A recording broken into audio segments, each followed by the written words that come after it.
Get ready to tune in, turn back the dial, and rediscover the airwaves of yesteryear. This is Echoes from the Past, your backstage pass to the shows that changed everything.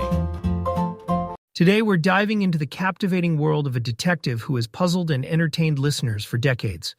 Inspector Maigret. Maigret, created by Georges Simenon, represents everything we love about classic mystery storytelling. An unhurried pace, rich characters, and cases that dig into the profound complexities of human behavior.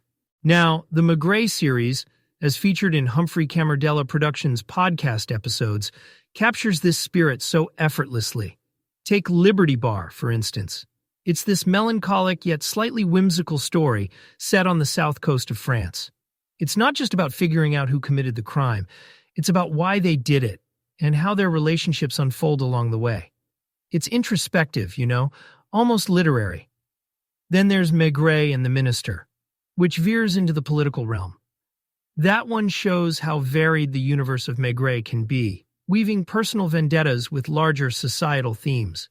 And I have to say, these episodes, along with the rest of the series, really reflect how Simenon structured his stories. They were never over the top or sensationalized. Instead, they kind of let you soak in the environment.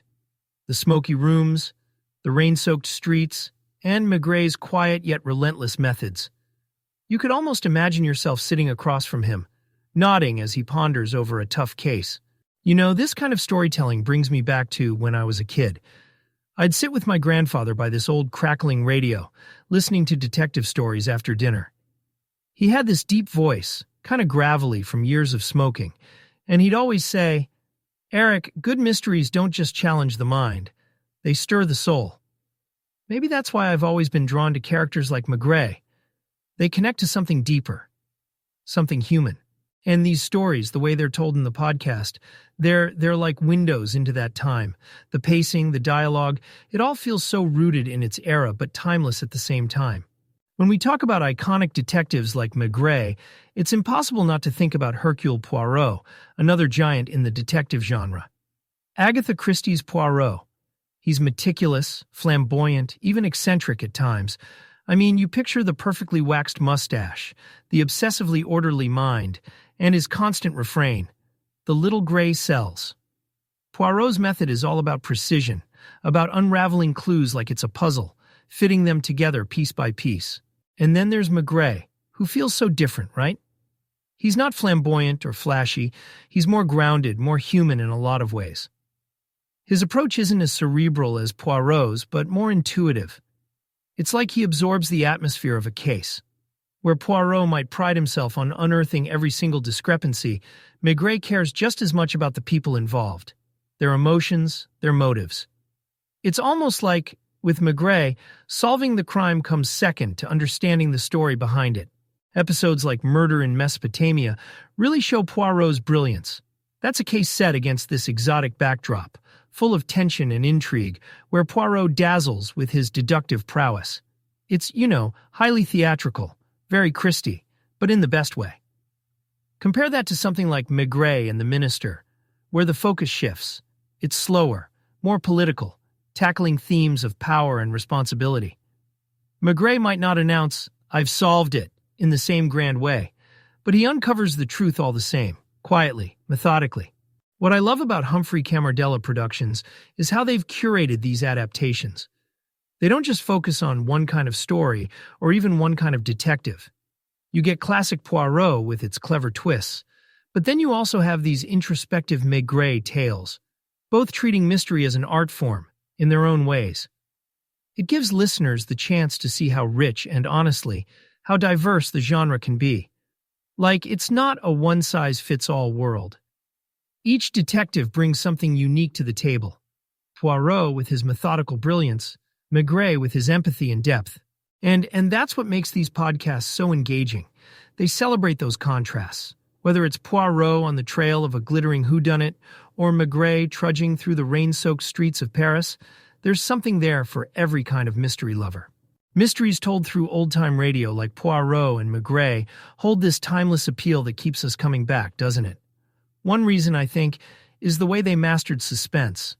They didn't need elaborate visuals or, over-the-top action. All they had was sound. But they made it work. Oh, and how they made it work.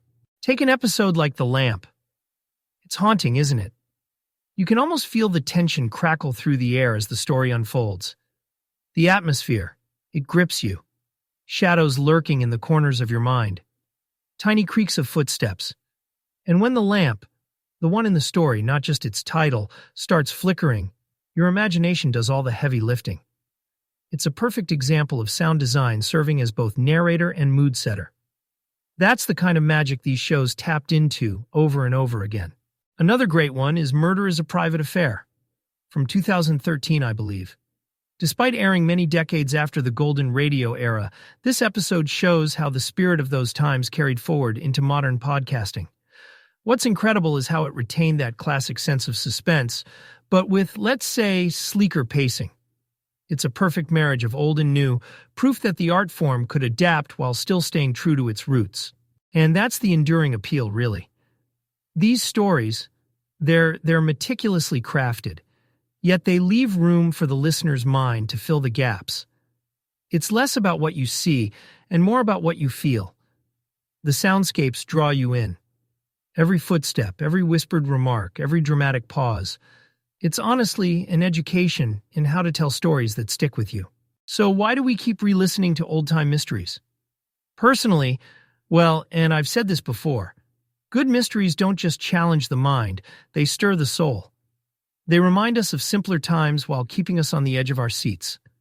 That's what made them great then, and it's what keeps them relevant now. Honestly, I can't think of a better way to spend an evening. And on that note, we'll see you next time.